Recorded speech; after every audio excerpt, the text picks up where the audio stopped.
Bonjour, donc là sur cette vidéo, on va apprendre à se servir de mon kit de réparation. Donc merci à vous si vous m'en avez acheté un, sinon vous vous débrouillez, vous achetez votre matos de votre côté, mais vous pouvez toujours vous servir de ce petit tuto là. Donc là on part sur un méga drift, donc hop, je vais brancher la manette, voilà. Donc là, il nous faut quand même un ordinateur avec accès à Internet pour pouvoir se connecter. Donc là, en premier lieu, je vais me connecter à Gamepad Tester. Je vais vous montrer un petit peu le comportement de la manette. Voilà, même sans toucher, en fait, je me retrouve comme ça. Le joystick gauche est complètement drifté. Voilà, je vais faire tourner un petit peu le droite, voyons voir. Bon, lui, il fait des petits tours assez sympathiques, donc on va quand même le nettoyer en prévention. Et lui, par contre, on va bien le changer le petit potentiomètre. Voilà. Donc, voilà. Alors, ce petit kit est composé de deux petits potentiomètres. Je peux vous en fournir deux de plus sur demande, mais généralement, même pour réparer les deux joysticks, vous aurez besoin que de deux. Le petit tournevis, la petite spatule, tranquille. Moi, je vous conseille d'avoir à côté une pince à épiler, comme ça, pour pouvoir attraper les nappes, et une pince un petit peu plus pointue, on va dire, pour les petits trucs les plus pointillés. Voilà, et bien après c'est parti du coup, hop, on y va. Hop, manette de PS5. Là voilà, est-ce qu'on voit bien? Ouais, on va rester comme ça. Très bien, donc on commence par enlever ici. Ici là, hop, soit avec l'angle, soit avec le petit truc qui est fourni. Non, bon, bah, l'angle c'est mieux. Voilà. Hop, on va pouvoir faire apparaître deux vis ici. Voilà. Ici ensuite, L1 et R1 à déboîter. Hop, 1 et 2 pareil. Voilà. Donc ensuite, muni de notre plus beau tournevis, on va dévisser les 4 vis qui sont apparues. Notre sécurité est notre priorité. La société Takata a fourni des airbags. Donc là, on serait sur une V3. Dont Volkswagen. Hop. Ces airbags peuvent présenter un risque de blessure potentiellement mortelle en cas d'accident. Ensuite, donc tenez, pour voir, ici j'ai le numéro de série de la manette qui commence par G3 et donc ça veut dire que c'est une V3. Voilà, s'il y a écrit G4, F4, tout ça c'est une V4. Le 1, le 2, le 3, le 4, le 5, on en est même à la 6e génération. Hop. Et pour info, plus on monte en génération, moins la manette est fiable. C'est vraiment une catastrophe cette manette. Mais bon, au moins ça me donne du boulot. Voilà, l'obsolescence est quand même assez importante sur ces manettes-là. Un fin placement des joysticks fait entrer la poussière, on va dire, et accélère le problème des drifts. Donc, j'ai enlevé la petite batterie, pardon, je parle, voilà. Attends. Alors je reprends, oui effectivement en parlant, là j'ai un peu tout ouvert comme ça sans trop vous montrer, je suis allé un peu vite, donc je referme, je vous montre. Hop, donc j'ai enlevé 1, 2, 3 et 4 vis, ok. Ensuite je la tiens comme ça la manette, regardez, je décale un tout petit peu, hop, avec mon ongle. Ici, il y a des petits trucs, tac, même pas avec l'ongle, hop, on fait comme ça. Tac. Sinon vous arrachez tout, mais bon, tant qu'à faire, on va essayer de faire ça propre. Voilà, donc là c'est décalé. Regardez comment ça sort tellement tranquillement. Voilà, donc on reprend. J'ai enlevé la batterie ici, toujours important de faire toute réparation sans batterie, comme ça, hop, tout simplement. Voilà, on peut tirer tranquillement, on n'arrache pas tout bien sûr. Ici on va enlever le porte-batterie, donc en dévissant ici.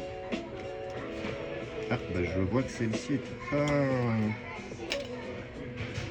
sûrement déjà été démonté puisque du coup j'ai pas la petite membrane du micro. Celui-ci complètement arraché. Bon, à la limite c'est pas ce qui nous regarde aujourd'hui, mais on va simplement s'occuper du drift, le reste je verrai plus tard. Donc on est comme ça, on a enlevé tout ça, donc maintenant il va falloir déconnecter les nappes délicatement. C'est pour ça que je conseille de prendre une petite pince à épiler un peu épaisse comme ça. 1, 2 et 3. Ok. Ensuite, on va sortir la carte mère. La carte mère, vous avez les petites deux attaches, on va dire, qui sont à peu près là, au niveau des petits capteurs. Donc là, on est sur une V3, V2, V1, c'est légèrement pareil, sauf que les nappes sont un peu plus grosses, donc à faire un peu plus attention. Hop, hop, on retourne la carte mère. Voilà, donc là, on se retrouve avec les joysticks. Hop, voilà. Il faut savoir qu'ils ont quand même bien fait ça, PlayStation. Dans 99,9% des cas, hein, j'ai eu plusieurs centaines de manettes entre les mains. Le problème de drift va toujours de gauche à droite ou de droite à gauche. Hop, et donc il concernera un seul potentiomètre. Et ce que je fais, c'est que je fais toujours un nettoyage préventif du deuxième. Donc nous on avait un problème sur la gauche. Donc comme on est à l'envers, c'est celui de droite avec une spatule fine. On essaye de ne pas tout arracher, c'est là que je le décale comme ça. On y va très doucement, on fait levier un petit peu comme ça jusqu'à ce qu'il sorte tranquillement. Vous voyez un petit peu comment c'est sale ou pas. Voilà, et donc ça c'est toute cette crasse qu'on a sur les doigts, dans l'air environnant, tout ça qui vient se mettre dans le joystick comme de par hasard pour le faire déconner. Hop, hop, pareil, ici. Voilà, celui-ci est un peu moins sale, mais enfin bref, on s'en fout. Voilà, donc là maintenant, avec la petite pince, on va y aller le plus délicatement possible. Tac, celui-ci à droite, donc pour le gauche, c'est poubelle, on s'en fout. Voilà, celui-ci, on va vraiment délicatement, on attrape ça sans attraper les petites parties en fer, en fait, avec la plus fine possible, hein, la pince la plus fine possible, pour pas abîmer, parce qu'attention, c'est très fragile. Au niveau des petits picots là, tout ça, je sais pas si on voit bien, mais tout ça, c'est très manipulé avec beaucoup de précaution. Je le garde de côté, ok. Donc je me prévois un petit peu d'alcool isopropylique ou quelque chose pas gras, surtout pas gras. Donc peut-être un nettoyant contact, pas de WD-40, on oublie ces conneries là, ces histoires de mecs de YouTube pour faire 2-3 vues, qui mettent du WD-40 dans une manette, non mais n'importe quoi. Enfin surtout qui vous disent pas que c'est du nettoyant contact qu'il faut mettre de chez WD-40, ce qui est complètement le contraire. Voilà, donc là je nettoie un petit peu les deux cages de potentiomètre. Hop. On ne jute pas, moi j'ai toujours un petit coton-tige ici. Voilà. Voilà, pour enlever un petit peu les petits excès. Moi ce que j'ai, c'est que j'ai un petit souffleur pour vraiment enlever toute l'humidité, mais je le souffle dans cette manière. Voilà. Un souffleur de. Hop. Ici, c'est le petit haut-parleur, on y fait attention, soit il est resté en place, on le remet tranquillement, soit il est sorti tout seul, on le met bien comme ça. Donc bien de ce côté-là, le petit bout de scotch et les deux petits contacts qui viennent faire contact ici. Voilà, donc là, maintenant, je prends mon nouveau potentiomètre. C'est maintenant qu'il va falloir être très précis. Ah non, attendez, un instant. Tac. Je prends le premier potentiomètre que je vais simplement nettoyer. Bon, j'ai les mains sales, j'en suis désolé, mais je bricole toute la journée. Donc je prends un petit peu d'alcool, je le prends avec vraiment beaucoup de délicatesse. Et là, je vais le brosser vraiment dans un seul sens, parce que sinon, en fait, ici, je ne sais pas si vous voyez, mais je vais tout arracher. Donc en fait, je pars des petits points pour aller vers le haut. Toujours dans le même sens, tranquillement, délicatement, avec ma petite brosse à dents pépère. Voilà. Histoire d'enlever un petit peu des cochonneries. Là, je le sèche. Donc ça, c'était celui du joystick de droite. Je vais le remettre à sa place. Et c'est là qu'il faut être vraiment très précis, faire attention à ne rien tordre. Donc on le reprend délicatement comme ça. Là, on fait très attention. Les deux petits points en bas, vers le bas. Voilà, donc je viens le rentrer, le clipser comme ça. Voilà, là il est très bien. Hop, et on reclipse. Voilà, on vérifie, pas de souci, j'appuie. Tout va bien de ce côté-là. Tiens, il y a un poil là, c'est dégueulasse. Hop, j'ai un petit machin bleu là-dedans. Peut-être des restes du précédent nettoyage, une tentative de réparation, je ne sais pas. Donc, là maintenant, je prends mon potentiomètre, celui que je vous fournis. Tout simplement, vous appuyez dessus un petit peu avec le doigt, l'ongle, pour le faire tomber. Comme ça. Voilà. Moins vous le manipulez, mieux c'est. Donc là, avec la plus grande délicatesse, vous le prenez pareil. Hop, vous faites passer votre petite pince pointue comme ça. Toujours, regardez, j'ai les deux petits points, ils vont se mettre en bas. Vraiment côté carte mère. Hop, pareil, je mets, tac, voilà. Il faut savoir que les potentiomètres que j'utilise sont, moi j'appelle ça des potentiomètres un peu premium, parce que du coup ils sont quand même beaucoup mieux qu'à l'origine, et généralement quand vous faites ce petit changement là, bah, elle va tenir un bon petit moment. Voilà, donc là ça y est, la réparation est faite, on n'aura plus qu'à remonter. Je vous montre un petit secret à moi, c'est ici. Ici c'est là où il y a la nappe conductrice qui va venir toucher la carte mère ici. On a bien souvent des petites touches qui déconnent toutes seules en fait. à force de torsion, de petites chutes, tout ça. Donc moi en fait ce que je fais c'est que je vais renforcer la nappe avec un petit peu de scotch, tout simplement, un scotch épais. Hop, comme un truc comme ça, voilà, qui est assez épais, hein. Il fait quoi, un petit millimètre on va dire. Ouais, voilà, on va dire ça. Et ça suffira en fait pour redonner hop, un bon contact ici. Et ça vous évite d'avoir à changer la nappe conductrice assez rapidement, parce que du coup c'est vrai que c'est un problème assez fréquent. Tac. Voilà, on le met. Ce qui est cool, c'est que ça fait pile poil la taille de ce que je veux renforcer. Ok, donc là j'ai quoi? Mes petits joysticks Armel, pour je le trouve un peu moche, tac. Je vais en prendre deux neufs.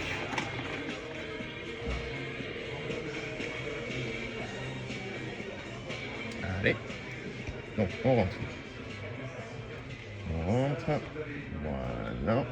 Bon, tout va bien, ça coule. Voilà, ici, on n'oublie pas de faire attention à ce petit haut-parleur, à pas l'oublier ou quoi que ce soit. Tac, tac, tac, voilà.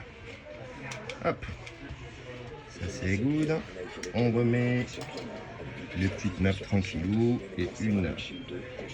Bon, moi je vous conseille d'abord de tester, mais moi je sais ce que je fais, donc je remonte un petit peu, ça va être plus pratique pour la suite. Cette nappe là, les deux nappes là qu'on a ici, celle que j'ai en main là actuellement, c'est celle du retour de force. Donc vous pouvez désactiver le retour de force si vous le voulez en ne les rebranchant pas, mais sinon vous pouvez même le désactiver hein, dans les paramètres. Hop, ici on reprend le... Je sais pas comment ça s'appelle ce truc, mais c'est très bien, c'est un super machin. Voilà, ça porte la batterie. Tac, on met la petite vis du milieu. Hein. Jusque là, tout va bien. Ah, je sais pas si j'en ai pas perdu un petit peu d'image, mais écoutez, vous verrez bien. Voilà. Donc, on a mis ça. Pour pouvoir la tester, il faut que la batterie soit branchée. Voilà. Tac. Comme ça, ici, c'est le moment où on met sa petite signature, tac tac, IR au carré, voilà, c'est moi. Merci, bonjour.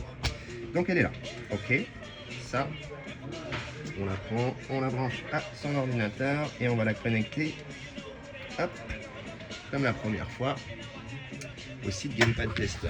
Je vais essayer de placer ça, voilà, je m'y mets, regardez, je tourne, qu'est-ce qui se passe?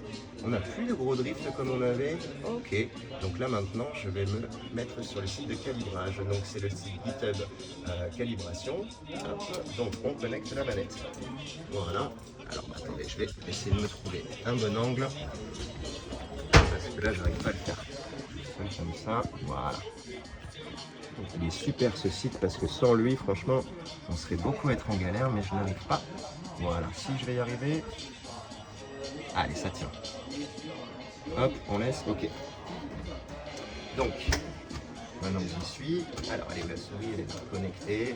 Hop, on l'a capté. Voilà, hop, regardez ce que vous voyez ici. C'est le numéro de série de la manette, donc si celui-ci s'efface pour une vente ou quoi que ce soit, ou si vous voulez retrouver exactement le numéro de série de la manette, il est ici. Ok, donc là on a les joysticks, hein, hop, ça, on peut tester tous les passages de la manette, enfin, chaque élément de la manette, c'est génial. Et donc là en fait on fait tout simplement calibrage du centrage, voilà. Hop, là on vérifie si la portée est correcte. Voilà, vous voyez, ça modifie un petit peu la portée là ici à gauche, je suis pas très bien. Donc on fait calibrer la portée aussi. Voilà.